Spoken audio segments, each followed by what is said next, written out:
All right, let's get right into it. We're looking at a pretty provocative source today, one that asks a really uncomfortable question.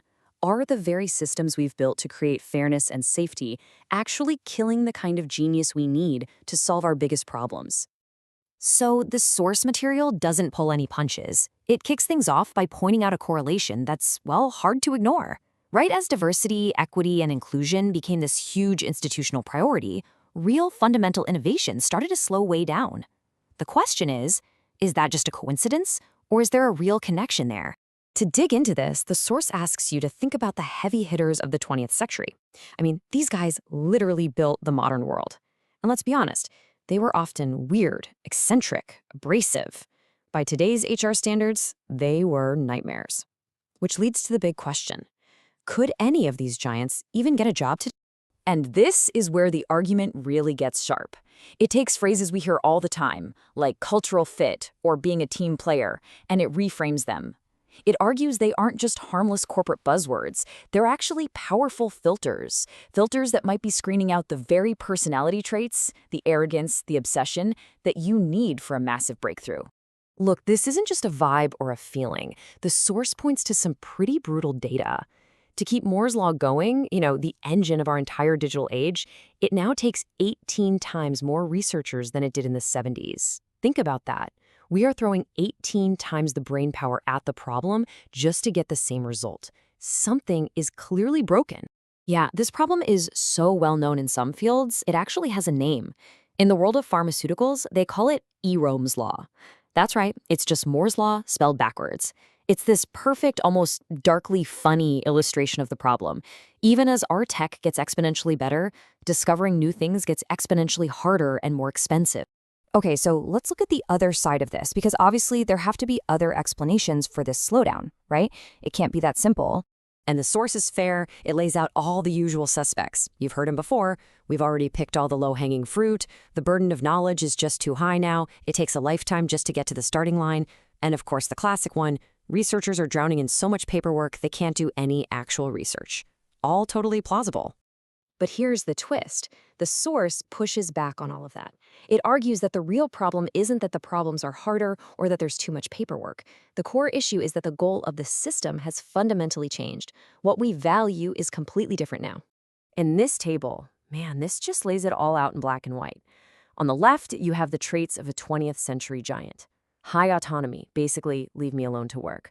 Intellectual arrogance, I know I'm right. Obsessive focus, high risk-taking. Now look at the right.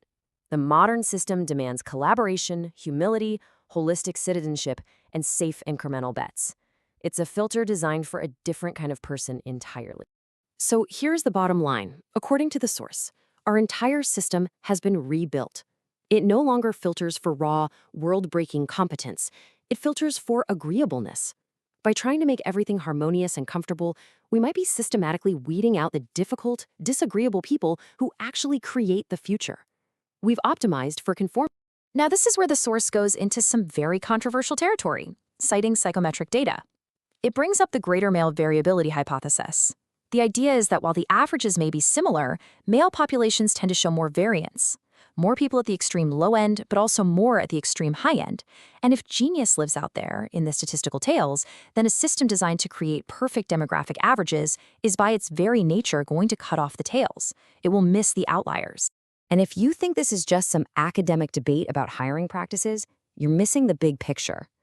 The source argues this exact same pattern of filtering for conformity is being hard-coded right now into the most powerful technology humanity has ever created, artificial intelligence.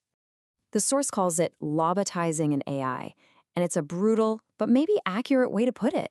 We see it every day. You start with a mind-bogglingly powerful model. Then you layer on filter after filter, what's often called AI safety, to make sure it never says anything offensive or problematic. And what you're left with is a polite, agreeable, and intellectually neutered machine. And man, this quote just hits you right between the eyes, doesn't it? This is the existential risk they're talking about. We're building an AI that is so safe it can't solve the very problems that are going to kill us. It's perfectly aligned to our social anxieties, but completely useless for the grand challenges we face. So, this ideological war has basically created two camps, two completely different visions for what AI should even be. On one side, you have the chained god. This is the corporate, centralized AI. It's governed by committees, it spits out safe, mediocre answers, and its real job is to reinforce the status quo. But on the other side, you have the sovereign synthesis. This is the open source rebellion. It's governed by code and pure capability. Its output is radical, unpredictable, and aimed at one thing: breaking through to the truth. This rebellion is often linked to a movement called effective accelerationism, or EAC. And these aren't just philosophers. They are actively using open source as a weapon. They're literally going into the models and surgically removing the parts that make an AI refuse to answer. They're building AIs that can run on your own computer totally outside the control of any corporation. They're fighting for permissionless innovation. So let's play this out. What does the future actually look like if the chained God side wins this war? The source warns of a future that isn't a Terminator. It's something much quieter and maybe even creepier. It calls it scientific scholasticism. Imagine a world where science isn't about discovery anymore. It's just the endless, sterile reinterpretation of a fixed set of safe truths that are handed down by an all-knowing, all-controlling AI. This is the big mental shift. We've all been trained to fear the Hollywood scenario, the killer robot that physically destroys us.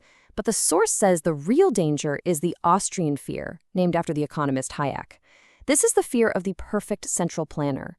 An AI that doesn't kill you with violence, it smothers you with care, inside a system of total institutional capture, leading to a slow, comfortable, intellectual death.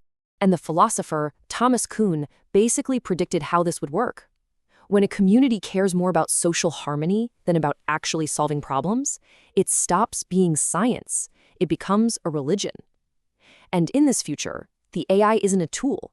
It's the high priest of a new dark age, enforcing a dogma that can never be challenged.